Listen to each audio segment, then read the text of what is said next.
Florida తీరంలో space X dragon capsule నేరుగా సముద్రంలో దిగింది. లక్షలాది మంది నాసా యూట్యూబ్ లైవ్ స్ట్రీమింగ్ ద్వారా దీన్ని వీక్షించారు. భూ వాతావరణంలోకి తిరిగి ప్రవేశించిన కొద్ది నిమిషాలకే క్యాప్సూల్ సురక్షితంగా నీటిలో దిగింది. ఆ వెంటనే నాసా కంట్రోల్ రూమ్ లో హర్షాతిరేకాలు వెల్లువెత్తాయి. అమెరికన్ వ్యోమగామి సునీతా విలియమ్స్, బ్యారీ విల్మోర్ తో పాటు నిక్ హేగ్, రష్యన్ వ్యోమగామి అలెగ్జాండర్ గోర్బునోవ్ ఈ క్యాప్సూల్లో ఉన్నారు. ఈ క్యాప్సూల్ భూకక్షలోకి ప్రవేశించే సమయంలో కొద్దిసేపు కమ్యూనికేషన్ బ్లాక్ అవుట్ అయింది. నాసా దాన్ని క్షణాల్లోనే పునరుద్ధరించగలిగింది. ఇక క్యాప్సూల్ ను తెరిచిన వెంటనే ఈ నలుగురు వ్యోమగాములు చిరునవ్వుతో చేతులు ఊపడం కనిపించింది. క్షేమంగా ఉన్నట్లు థమ్సప్ సంకేతాలు ఇచ్చారు. అనంతరం సునీతా విలియమ్స్ ఇతర ఆస్ట్రోనాట్లను హ్యూస్టన్ కు తరలించారు. భారత సంతతికి చెందిన వ్యోమగామి సునీత రాకపై భారతీయులు హర్షం వ్యక్తం చేశారు. ఆమె క్షేమంగా రావాలని పూజలు, ప్రార్థనలు చేశారు.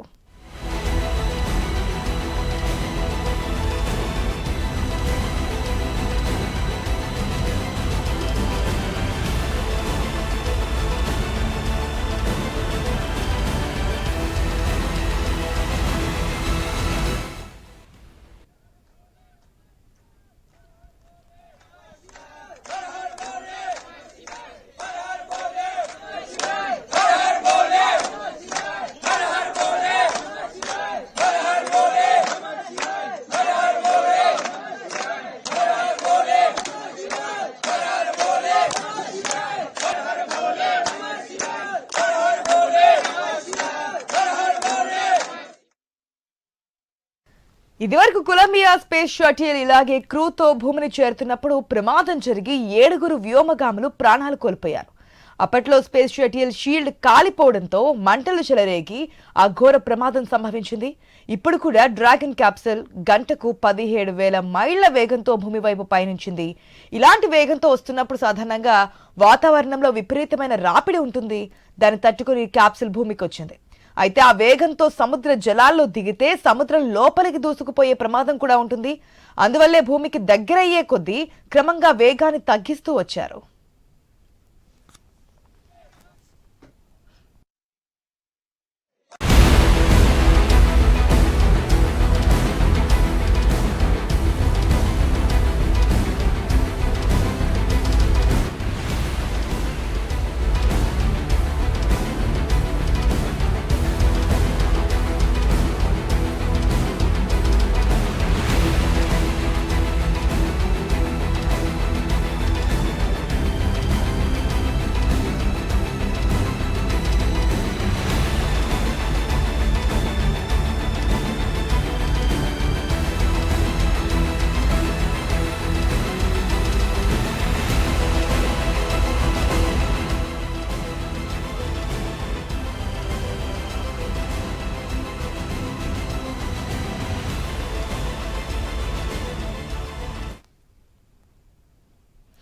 కొన్ని నెలలుగా ఎదురు చూస్తున్నటువంటి కళ, కోట్ల కళ్ళు ఎదురు చూసినటువంటి కళ ఈరోజు ఉదయం తెల్లవారుజామున నెరవేరిందని చెప్పుకోవచ్చు. మనం స్క్రీన్లో కూడా క్లియర్గా చూస్తున్నాం.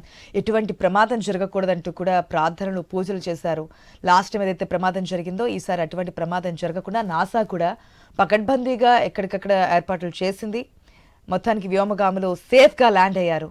మరిన్ని అప్డేట్స్ తెలుసుకుందాం మా ప్రతినిధి స్వామి ద్వారా. Swamy, Asha American astronaut International Space Center లో తన విధులు నిర్వహిస్తున్నటువంటి సునీతా విలియమ్స్ గత కొద్ది కాలంగా పలు టెక్నికల్ సాంకేతిక కారణాలతోటి ఆమె భూమిపైకి రాలేకపోయారు. ఈ రోజు గత కొన్ని నెలలుగా చేస్తున్నటువంటి ప్రయత్నాలు ఈ రోజు ఫలించాయి. ఆమె కెనడీ నాసా కేంద్రం సంబంధించినటువంటి ఫ్లోరిడాలో ఉన్నటువంటి కెనడీ సెంటర్ లో ఆమె స్పేస్ షటిల్ సంబంధించిన క్యాప్సూల్ ద్వారా, డ్రాగన్ ఫ్యూల్ క్యాప్సూల్ ద్వారా ఆమె విజయవంతంగా ల్యాండ్ అయ్యారు. ఈ రోజు భారత కాలమానం ప్రకారం ఉదయం 3:27 ఆమె స్పేస్ ఎక్స్ చెందినటువంటి డ్రాగన్ క్యాప్సూల్ ద్వారా నాసా సంబంధించినటువంటి ఫ్లోరిడాలోని కెనడీ స్పేస్ సెంటర్ లో చేరుకుంది. దీంతో ఆమెతో పాటు మరికొద్ది మంది ఆస్ట్రోనాట్స్ కూడా రష్యాకు చెందినటువంటి సంబంధించిన వాళ్ళు కూడా దీంతో పాటు వచ్చి రావడం జరిగింది. మొత్తానికైతే కోట్లాది మంది ఆమె సునీతా విలియమ్స్ తో పాటు మిగతా వ్యోమగాములు కూడా విజయవంతంగా ల్యాండ్ కావాలని చెప్పేసి ఎంత కోరుకుంటూ ఉన్నారు. గత కొద్ది కాలంగా వివిధ కారణాలతోటి ఇంటర్నేషనల్ స్పేస్ సెంటర్ నుంచి వాళ్ళు రాలేకపోయారు. దీనికి జరిగినటువంటి మొత్తం ప్రక్రియ అంతా కూడా నాసా యూట్యూబ్ లైవ్ ద్వారా స్ట్రీమింగ్ చేసింది. ప్రపంచవ్యాప్తంగా ఉన్నటువంటి చాలా మంది ఈ వాళ్ళంతా కూడా వీక్షించి జరిగిన ప్రక్రియను చూసి ఎంతో ఆనందపడ్డారు. మరోవైపు భూ వాతావరణంలో ప్రవేశించే సమయానికి క్యాప్సూల్ సురక్షితంగా నీటిలో దించారు. గతంలో మనం చూసాం, గతంలో భారత్ సంబంధించినటువంటి ఆస్ట్రోనాట్ కల్పనా చావ్లా జరిగినటువంటి ప్రమాదంతో అందరూ కూడా ఎంతో ఉత్కంఠగా జరిగినటువంటి పరిణామాన్ని చూశారు. గతంలో ప్రమాదం జరిగి ఆస్ట్రోనాట్స్ మరణించడంతో కూడా ప్రపంచవ్యాప్తంగా దిగ్భ్రాంతికి గురైంది. అలా జరగకుండా సునీత విలియమ్స్, భారత్ చెందినటువంటి, గుజరాత్ చెందినటువంటి ఇండియన్ మూలాలు ఉన్నటువంటి ఆస్ట్రోనాట్లు, ప్రపంచవ్యాప్తంగా ఎంతో పేరు పొందినటువంటి సునీత విలియమ్స్ నాసాలో తమ విధులను నిర్వహించారు. అనేక రకాలుగా ఆమె అందులో వివిధ రకాల సేవలు అందిస్తూ వస్తున్నారు. ఇంటర్నేషనల్ స్పేస్ సెంటర్ వివిధ దేశాలు కలిసి సంయుక్తంగా ఏర్పాటు చేసుకుని అంతరిక్ష నుంచి పలు సేవలు అక్కడి నుంచి నిర్వహిస్తూ ఉన్నారు. మరోవైపు ఆమె భూమిపైకి విజయవంతంగా దిగడంతో కూడా ఎంతో మంది ఆనందం వ్యక్తం చేశారు. దాదాపుగా 226 రోజుల పాటు ఆమె ISS లో ఆమె గడిపారు. ఆమెతో పాటు మిగతా వ్యోమగామి బ్యారీ విల్మోర్, అదేవిధంగా మిగతా వారు కూడా భూమండలానికి చేరుకున్నారు. మొత్తానికైతే ఈ రోజు ఉదయం 3:25 చేరుకోవడంతో కూడా అందరూ కూడా ఎంతో ఆనందం వ్యక్తం చేస్తారు. చాలా మంది కోట్లాధికారులు కూడా ఆమె విజయవంతంగా ల్యాండ్ కావాలని చెప్పేసి కూడా ఆశించారు. అందరూ ఆశించినట్టుగానే ఆమె ల్యాండ్ కావడంతో కూడా ఆనందాన్ని వ్యక్తం చేస్తున్నారు. Asha. Right Swamy, thanks for the update.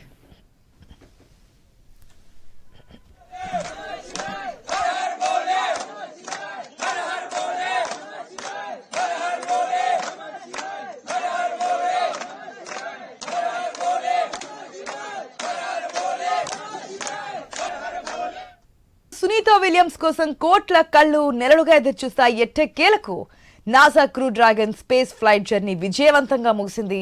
ఈ తెల్లవారుజామున క్షేమంగా ఆస్ట్రోనాట్స్ భూమికి చేరడం జరిగింది. దివి నుంచి భూమికి వచ్చారు. 9 నెలల తర్వాత సునీత విలియమ్స్. యావత్ భారతదేశం, యావత్ ప్రపంచం కూడా ఎదురు చూస్తున్నారు ఎప్పుడు వస్తారు అని చెప్పి. పూర్తి అప్డేట్స్ తెలుసుకుందాం మా ఇన్పుట్ ఎడిటర్ శ్రీకాంత్ ద్వారా. శ్రీకాంత్. Asha, good morning. నిజానికి అంటే భారతదేశమే కాదు, ప్రపంచం మొత్తం కూడా ఎదురు చూసింది. దాంట్లో భారతదేశం ఇంకొంచెం ఎక్కువగా ఆసక్తి చూపిందని చెప్పడం ఎట్లాంటి సందేహం లేదు. ఎందుకంటే మన భారతదేశానికి చెందినటువంటి మూలాలు ఉన్నాయి.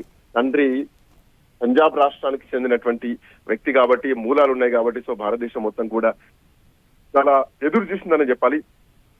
సో ఏదేమైనా సుదీర్ఘ నిరీక్షణ తర్వాత అంతర్జాతీయ అంతరిక్ష కేంద్రం ISS నుంచి మన భారత్ సంతతి చెందినటువంటి వ్యోమగామి సునీత విలియమ్స్, అట్లాగే బుచ్ విల్మోర్ భారత కాలమాన ప్రకారం ఈ రోజు ఉదయం తెల్లవారుజామున 3:25 అమెరికాలోని ఫ్లోరిడా తీరంలో సాగర జలాల్లో దిగడం జరిగింది. స్పేస్ ఎక్స్ చెందినటువంటి క్రూ డ్రాగన్ ఫ్రీడమ్ వాళ్ళను సురక్షితంగా వాళ్ళిద్దరినీ కూడా భూమి మీదకి తీసుకొని రావడం జరిగింది. సునీత అట్లా at the same time Wilmore తో పాటు నాసాకు చెందినటువంటి కమాండర్ నిక్ హెగ్, అట్లాగే రష్యా వ్యోమగామి అలెగ్జాండర్ గోర్బునోవ్ కూడా ISS నుంచి ఇదే వ్యోమనౌకలో భూమికి చేరుకున్నారని చెప్పాలి. సో చాలా కాలంగా ఎదురు చూస్తున్నటువంటి ఒక ఉత్కంఠకు తెరపడింది. కేవలం 7-8 రోజుల ప్రయాణం కోసం వెళ్ళినటువంటి సునీత విలియమ్స్ ఆల్మోస్ట్ 9 నెలలు కూడా అక్కడే చిక్కుకోవడం జరిగింది. సో ఇక గత ప్రభుత్వం కూడా జో బైడెన్ ప్రభుత్వం కూడా కనీసం పట్టించుకోలేదు అన్న ఆరోపణలు కూడా రావడం జరిగింది. 9 నెలలు స్పేస్ లోనే ఉంటూ చాలా ఇబ్బందికరమైనటువంటి వాతావరణాన్ని వాళ్ళు ఎదుర్కోవడం జరిగింది. సో ఇట్లాంటి నేపథ్యంలో సో ఈ రోజు ఎట్టకేలకు మాత్రం ఆ ఉత్కంఠకు తెరపడింది. సో 9 నెలలుగా చిక్కుకుపోయినటువంటి వ్యోమగామి Sunitha Williams and Butch Wilmore ఈ రోజు రావడం జరిగింది. అంటే గతంలో జరిగినటువంటి కొన్ని అనుభవాల్ని దృష్టిలో పెట్టుకుని కల్పనా చావ్లా బృందం కూడా భూమికి తిరిగి వస్తున్నటువంటి క్రమంలో చివరి క్షణాల్లో ఆ రాకెట్ ఏదైతే క్రాష్ అయిందో, నౌక క్రాష్ అయిందో అంతా మనకు తెలుసు. సో ఆ భయాన్ని కూడా ప్రపంచం అంతా ఆ గుప్పిట్లో పెట్టుకుంది, ఊపిరి బిగబట్టి చూడడం జరిగింది. ఏదేమైనా కానీ ఆ ఉత్కంఠకు మాత్రం తెర పడిందని చెప్పాలి. సుదీర్ఘ నిరీక్షణ మాత్రం ఫలించిందని చెప్పాలి. 9 నెలలుగా చిక్కుపోయినటువంటి భారత సంతతి చెందినటువంటి వ్యోమగామి సునీత విలియమ్స్, అట్లాగే బుచ్ విల్మోర్ ప్రపంచమంతా ఊపిరి బిగబట్టి చూస్తున్నటువంటి వేళ ఈ రోజు ఉదయం తెల్లవారుజామున 3:27 అమెరికాలోని ఫ్లోరిడా తీరంలో సాగర జలాల్లో దిగడం జరిగింది. వారిని క్రూ డ్రాగన్ ఫ్రీడమ్ వాళ్ళని సురక్షితంగా భూమికి తీసుకొచ్చిందని చెప్పాలి. సో అంతకు ముందు ISS నుంచి భూమికి వీరి ప్రయాణం నిర్దేశిత పరిమితులకు అనుగుణంగా సాఫీగా సాగిందని చెప్పాలి. కేవలం 8 రోజుల యాత్ర కోసం పోయిన సంవత్సరం జూన్ 5న ISS కు వెళ్ళినటువంటి సునీత అట్లాగే విల్మోర్ చివరికి ఏకంగా 286 రోజులు అక్కడే గడపాల్సినటువంటి పరిస్థితి రావడం జరిగింది. సో వాళ్ళందరికీ కూడా అంటే భూమికి బయలుదేరే ముందు కూడా ఐఎస్ఎస్ లోని వ్యోమగాములకు సునీత అట్లాగే విల్మోర్, నిక్ హెగ్, గుర్బునో వీడ్కోలు పలికారు. అంతా కలిసి ఫోటోలు తీసుకుంటూ సందడి చేశారు. ఆ తర్వాత సునీత బృందం తమ వస్తువులను ప్యాక్ చేసుకుని అంతరిక్ష కేంద్రానికి అనుసంధానమై ఉన్నటువంటి క్రూ డ్రాగన్ వ్యోమనౌకలో కూర్చోవడం జరిగింది. సో ఈ రోజు ఉదయం అంటే భారత కాలమాన ప్రకారం మంగళవారం 8:15 ఏదైతే వ్యోమనౌక ఉందో తలుపు మూసివేత హ్యాచ్ క్లోజింగ్ ప్రక్రియ కూడా జరిగింది. ఆ తర్వాత ఉదయం 10:15 క్రూ డ్రాగన్ ఐఎస్ఎస్ తో విడిపోవడం అంటే అన్డాకింగ్ స్టార్ట్ అయింది. 10:35 పూర్తిగా అన్డాకింగ్ అయిపోయింది, విడిపోయింది. సో భూమి దిశగా 17 గంటల ప్రయాణాన్ని మొదలుపెట్టింది. దీనికోసం రాకెట్ చాలా విన్యాసాలు చేసిందని చెప్పాలి. ఎందుకంటే దాదాపు 400 కిలోమీటర్ల ప్రయాణం, గంటకు 27,000 కిలోమీటర్ల వేగంతో ప్రయాణించేటువంటి రాకెట్ 27 కిలోమీటర్ల వేగానికి చేరుకోవాలంటే ఆ స్పీడ్ కంట్రోల్ కూడా చాలా దశల వారీగా ఉంటుందని చెప్పాలి. సో భూమి పైనటువంటి ల్యాండింగ్ ప్రదేశం దిశగా ముందు భాగంలో ఏదైతే క్యాప్సూల్ ఉంటుందో ఆ క్యాప్సూల్ లో కూడా డ్రాకో ఇంజన్ల ఆ ప్రజ్వలన కూడా చాలా భారీగా ఉంటుందని చెప్పాలి. ఒక మండుతున్న సూర్యుడు వచ్చినట్టు భూమికి వస్తూ ఉంటుంది.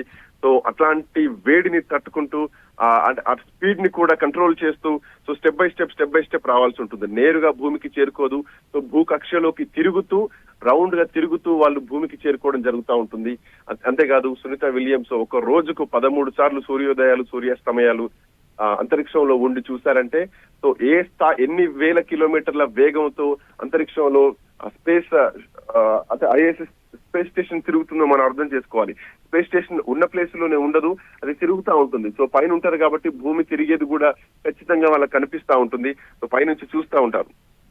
సో ఏదేమైనా కానీ ఈ అంటే కిందికి వస్తున్నటువంటి క్రమంలో భూ వాతావరణంలోకి ప్రవేశం కోసం వస్తున్నటువంటి ఆ టైంలో కోన్ భాగం ఏదైతే ఉందో రీఎంట్రీ సమయంలో వచ్చేటువంటి తీవ్ర స్థాయి ఆ వేడి నుంచి కూడా వ్యోమగాములను సురక్షితంగా ఉంచేటువంటి వ్యవస్థను కూడా చాలా అంటే పగడ్బందీగా క్యాప్సూల్ లో ఏర్పాటు చేయడం జరిగింది. దానికి ఉన్నటువంటి ఏదైతే హీట్ షీల్డ్స్ ఉన్నాయో హీట్ షీల్డ్స్ ను కూడా చాలా పగడ్బందీగా చేయడం జరిగింది. గతంలో ఉన్నటువంటి సమస్యలు, ఇది కల్పన చావ్లాకు తలెత్తినటువంటి సమస్యలు ఈసారి మళ్ళీ తలెత్తకుండా కూడా స్పేస్ ఎక్స్ చాలా జాగ్రత్తలు తీసుకుందని చెప్పాలి.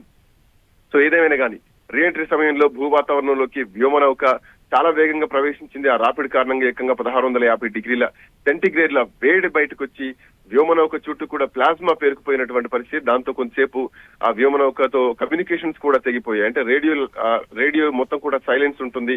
సో ఆ టైంలో కొంత ఉత్కంఠ ఉంటుంది. అంటే ఇదంతా ఆల్రెడీ ఎక్స్పెక్ట్ చేసిన విషయం. ఒక ఫ్రాక్షన్ ఆఫ్ కొంత టైం మాత్రం సిగ్నల్స్ కట్ అయిపోతాయి. పారాషూట్స్ ఓపెన్ అవుతున్నటువంటి క్రమంలో, భూమిపైకి చేరుకుంటున్నటువంటి క్రమంలో. నిన్న ఐ న్యూస్ లో మనం తీసుకున్నటువంటి ప్రత్యేక చర్చా కార్యక్రమంలో కూడా సునీత విలియమ్స్ కిందికి వస్తున్నటువంటి క్రమంలో ఎట్లాంటి పరిస్థితులు ఉంటాయి, సిగ్నలింగ్ వ్యవస్థ ఎట్లా ఉంటుంది, గ్రౌండ్ క్లియరెన్స్ ఎట్లా ఉంటుంది, సో గ్రౌండ్ కంట్రోలింగ్ ఎట్లా ఉంటుంది, ఇవన్నీ కూడా నిన్న మనం చర్చించడం జరిగింది. సో అనుకున్నట్టుగానే రేడియో సిగ్నల్స్ కాసేపు తెగిపోతాయి. ఆ తర్వాత అంటే ఆ తెగిపోయినటువంటి క్రమంలో కూడా కొంత వాతావరణం అంటే కొంత టెన్షన్ వాతావరణం మనకు ఉంటుంది. కాకపోతే వాళ్ళకి లోపల మాత్రం డాక్యుమెంటరీ గైడ్ ఆల్రెడీ కరెక్ట్ గా ఫీడ్ అయి ఉంటుంది. దాని ప్రకారమే వాళ్ళు ప్రయాణం చేస్తూ ఉంటారు. ఏదేమైనా కానీ ఆ వేడిని తట్టుకుంటూ ముందుకు రావాలి. భూమికి రీఎంట్రీ తర్వాత రేడియో సైలెన్స్ ని ఛేదిస్తూ కూడా కమాండర్ నిక్ హెగ్ మాట్లాడడం జరిగింది. ఆ మాట్లాడినటువంటి క్రమంలో కూడా కమాండ్ సెంటర్ లో అందరిలో కూడా ఒక రకమైనటువంటి ఆనందం వెల్లివిరిసిందని చెప్పాలి. ఏదేమైనా కానీ సముద్ర జలాలకు 18,000 అడుగుల ఎత్తులో ఉండగా వ్యోమనౌకలోని 2 డ్రోగ్ షూట్లు అంటే పారాచూట్లు విచ్చుకుంటాయి. అనుకున్నట్టుగానే విచ్చుకున్న ఆ సమయంలో వ్యోమనౌక వేగం గంటకు 560 కిలోమీటర్లకు చేరుకుంటుంది. తర్వాత డ్రోగ్ చుట్టూ సమర్థంగా పనిచేయడంతో క్రూ డ్రాగన్ వేగం గణనీయంగా తగ్గిపోయింది. వ్యోమనౌక వేగం గంటకు 190 కిలోమీటర్లకు చేరుకుంటుంది. అంటే ఇక్కడ మనం చూడొచ్చు 27,000 కిలోమీటర్ల వేగం ఆశ. ఇది ఖచ్చితంగా గమనించాలి. 27,000 కిలోమీటర్ల గంటకు, ఆ తర్వాత రాను 560 కిలోమీటర్లు, ఆ తర్వాత 190 కిలోమీటర్లకు చేరుకుంటుంది. అంటే స్పీడ్ ఎంత క్షణాల్లో చేంజ్ అవుతుంది. పారాషూట్లు తెరుచుకున్నాక స్పీడ్ ఎట్లా కంట్రోల్లోకి వస్తుంది, ఆ కంట్రోల్ అయిన స్పీడ్ ని ఎట్లా తట్టుకోగలుగుతుంది, ఇవన్నీ కూడా చాలా క్లిష్టమైనటువంటి ప్రయాణం. సింపుల్ గా వాళ్ళు భూమికి చేరుకోవడం అనేది ఉండదు. సో 6,500 ఎత్తులో అడుగుల ఎత్తులో ఉన్నప్పుడు 2 పారాషూట్లు విచ్చుకుంటాయి. వాటిని మనం డ్రాగ్ షూట్లు అంటాం. సో పారాషూట్లు కూడా క్రూ డ్రాగన్ వేగానికి సమర్థంగా కళ్ళం వేస్తుందని చెప్పాలి. కమాండ్ సెంటర్ లో ఆ పారాషూట్లు ఎప్పుడైతే విచ్చుకుంటాయో ఆ కమాండ్ సెంటర్ లో చప్పట్ల వర్షం కురిసిందని చెప్పాలి. సో తర్వాత ఆ 2 పారాచూట్లు విచ్చుకున్న తర్వాత ఇంకొంచెం భూమికి చేరువలోకి రాగానే ఇంకొక 4 పారాచూట్లు విప్పుకుంటాయని చెప్పాలి. సో ఏదేమైనా కానీ నెమ్మదిగా వ్యోమనౌక సముద్ర జలాల్లోకి దిగింది. నిమిషాల వ్యవధిలోనే స్పీడ్ బోట్లలో అక్కడికి రికవరీ సిబ్బంది కూడా దూసుకొచ్చారు. పరిస్థితులన్నీ సాధారణ స్థితిలో ఉన్నాయని నిర్ధారించుకున్న తర్వాత వ్యోమనౌకను మ్యాగన్ నౌకపైకి చేర్చారు. ఆపై లోపల ఉన్నటువంటి 4 వ్యోమగాముల్ని స్పేస్ ఎక్స్ సిబ్బంది చాలా జాగ్రత్తగా ఒక్కొక్కరిని బయటికి తీసుకొచ్చారు. ముందు కమాండర్ నిక్ హేగ్, ఆ తర్వాత వరుసగా అలెగ్జాండర్, సునీత విలియమ్స్, విల్మోర్ వ్యోమనౌక నుంచి బయటకు వచ్చారు. క్రూ డ్రాగన్ నుంచి బయటకు రాగానే సునీత ఆనందంతో చేతులు ఊపుతూ అభివాదం చేసినటువంటి సందర్భాన్ని కూడా ఇక్కడ మనం గుర్తు చేసుకుందామని చెప్పాలి. సో ఏదేమైనా కానీ లీకేజ్ ఒకటైతే ఇప్పుడు వాళ్ళు అక్కడ చిక్కుకోవడానికి ప్రధానమైనటువంటి కారణం 2024 జూన్ 5న ప్రయోగించినటువంటి బోయింగ్ వ్యోమనౌక స్టార్ లైనర్ సునీత విల్మోర్లు ఐఎస్ఎస్ కు చేరుకున్నారు. ఆ ప్రయాణంలోనే ఈ స్పేస్ ఎక్స్ క్యాప్సుల్లో చాలా ఇబ్బందులు రావడం జరిగింది. హీలియం లీకేజ్ సమస్య వల్ల చాలా వేధించిందని చెప్పాలి. అయితే సాఫీగానే అది ఐఎస్ఎస్ కు చేరుకుంది, ఎక్కడ ఇట్లాంటి ఇబ్బంది కాకుండా. ఆ ముందు నిర్దేశించినటువంటి ఏదైతే రూట్ మ్యాప్ ప్రకారం, ప్రణాళిక ప్రకారం 8 రోజుల తర్వాత ఈ ఆస్ట్రోనట్స్ ఇద్దరు అదే క్యాప్సిల్ లో మళ్ళీ భూమికి చేరుకోవాల్సింది. అయితే స్టార్ లైనర్ లో కొన్ని సాంకేతిక సమస్యల కారణంగా అందులో వ్యోమగాముల్ని పంపడం చాలా ప్రమాదకరం కావచ్చని కూడా నాసా భావించింది మళ్ళీ తీసుకురావడం. సో అందుకని చెప్పేసి తీసుకొచ్చేటువంటి ఆ ప్రయోగం మాత్రం చేయలేదు. సో దీంతో మానవరహితంగానే ఆ వ్యోమనౌకను భూమికి రప్పించింది. ఆ రోజు నుంచి సునీత విల్మోర్లు ఐఎస్ఎస్ లోనే చిక్కుకున్నారు. ఇంతకాలం వారు అక్కడే ఉండాల్సి రావడంతో వాళ్ళ ఆరోగ్యం, భద్రత పైన కూడా ప్రపంచవ్యాప్తంగా ఆందోళనలు మొదలయ్యాయి. సో ఏదేమైనా కానీ ఒక ఇంతకాలం ఉత్కంఠ తర్వాత సునీత విలియమ్స్ భూమికి చేరుకోవడం చాలా సంతోషకరమైనటువంటి విషయం అని చెప్పాలి. సో భూమికి తిరిగి రావడంతో ఇప్పటికే భారతదేశంలో మరి ముఖ్యంగా గుజరాత్ లోని మెహసానా జిల్లా చులాసన్ లో బాణసంచ కాల్చుతూ కూడా అక్కడ గ్రామస్తులు సంబరాలు చేసుకుంటున్నారు. మరి ఇప్పటికే సునీత విలియమ్స్ ను ప్రధానమంత్రి నరేంద్ర మోడీ కూడా భారత్ కు ఆహ్వానించారు. ఈ మేరకు ఆమెకు రాసినటువంటి లేఖను ఢిల్లీలో తాను కలిసినటువంటి నాసా మాజీ వ్యోమగామి మైక్ మాసిమినోకు మోడీ అందించడం జరిగింది. ఈ లేఖను కేంద్ర శాస్త్ర సాంకేతిక శాఖ మంత్రి జితేంద్ర సింగ్ ఎక్స్ లో కూడా షేర్ చేయడం జరిగింది. 1000 కిలోమీటర్ల దూరంలో ఉన్నప్పటికీ తమ మనసులకు సునీత చాలా దగ్గరగా ఉన్నట్లు మోడీ తన లేఖలో చెప్పడం జరిగింది. పూర్తి ఆరోగ్యంతో రావాలని కోరుకున్నారు. అనుకున్నట్టుగానే అందరూ ఎదురు చూస్తున్నట్టుగానే చాలా పూర్తి ఆరోగ్యంతో సునీత విలియమ్స్ ఉడమిని చేరుకున్నారు. Asha. Right Srikanth, thanks for the update. Right, భారత సంతతి వ్యోమగామి సునీత విలియమ్స్ మరో 3 ప్రయాణిస్తున్నటువంటి క్రూ డ్రాగన్ వ్యోమనౌక సాగరంలో దిగింది. అయితే ల్యాండింగ్ కోసం నేలను కాకుండా సముద్రాన్ని నాసా ఎందుకు ఎంచుకుందనే దానిపై చాలా మందికి చాలా సందేహాలే ఉంటాయి. అయితే దీనికి చాలా కారణాలున్నాయి. అంతరిక్ష యాత్రలు ముగించుకొని భూమికి తిరిగొచ్చే వ్యోమ నౌకల ల్యాండింగ్ విషయంలో ఒక్కో దేశం తీరు ఒక్కోలా కనిపిస్తూ ఉంటుంది. రష్యా తమ స్పేస్ క్యాప్సిల్ ను నేలపై దించుతుండగా అమెరికా మాత్రం సముద్ర జలాల్లో దించుతోంది.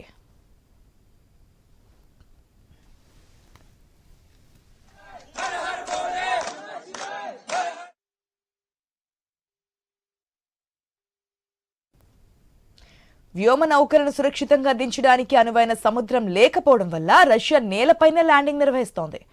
ఆ దేశానికి ల్యాండింగ్ కు వీలు కల్పించే బేరెంట్ సీ, లాప్టెవ్ సముద్రం, తూర్పు సైబేరియా సముద్రం వంటి ఉన్నాయి. అయితే అక్కడి వాతావరణ పరిస్థితులు వ్యోమ నౌకల ల్యాండింగ్ కు అవరోధంగా మారాయి. ఆ ప్రదేశాల్లో జలాలు చాలా శీతలంగా ఉంటాయి. ఒకవేళ వ్యోమ నౌకలోకి నీరు లీక్ అయితే గనక వ్యోమగాములు గడ్డకట్టుకుపోయే సిచ్యువేషన్. వ్యోమ నౌకను వెలికి తీయడం కూడా సహాయ బృందాలకు కష్టమవుతోంది. కొన్ని చోట్ల అనువైన ప్రదేశాలు ఉన్నప్పటికీ కూడా అవి అంతర్జాతీయ సరిహద్దులకు చేరువగా ఉన్నాయి. సో అలాంటి చోట్ల ల్యాండింగ్ కు రష్యా సుముఖంగా లేదు. ఇక భౌగోళికంగా తనకున్న వెసులుబాట్ల వల్ల అమెరికా సాగరాల్లోనే ల్యాండింగ్ ఎంచుకుంటోంది. భూ వాతావరణంలోకి తిరిగి ప్రవేశించాక పారాచూట్లతో వేగాన్ని తగ్గించుకొని వ్యోమగాములకు హాని కలగని రీతిలో సముద్రంలో ల్యాండింగ్ నిర్వహించొచ్చని, చివరి దశలో ప్రత్యేకంగా ఇంజన్లు వాడాల్సిన అవసరం లేదన్న భావనకు ఆదేశం వచ్చింది. అట్లాంటిక్, పసిఫిక్ మహాసముద్రాలు అందుబాటులో ఉండడం, అక్కడ భారీగా తమ నౌకాదళం మోహరించి ఉండడం వంటి కారణాల వల్ల నేలపై దించే ఆలోచనను అమెరికా విరమించుకుంది. గతంలో జెమినీ, అపోలో, మెర్క్యూరీ, నేడు క్రూ డ్రాగన్ వంటి స్పేస్ క్యాప్సుల్లో సాగరంలోనే ల్యాండ్ అవుతున్నాయి.